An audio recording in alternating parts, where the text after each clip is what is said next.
isang bahay sa Eastern Samar, may hinuhukay na septic tank kung saan meron daw mga nakuhang yaman na posibleng may bagong mga ilalantad tungkol sa ating kasaysayan.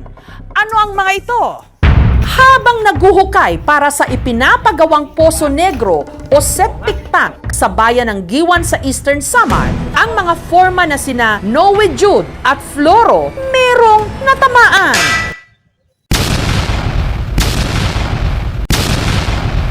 Isang antigong banga.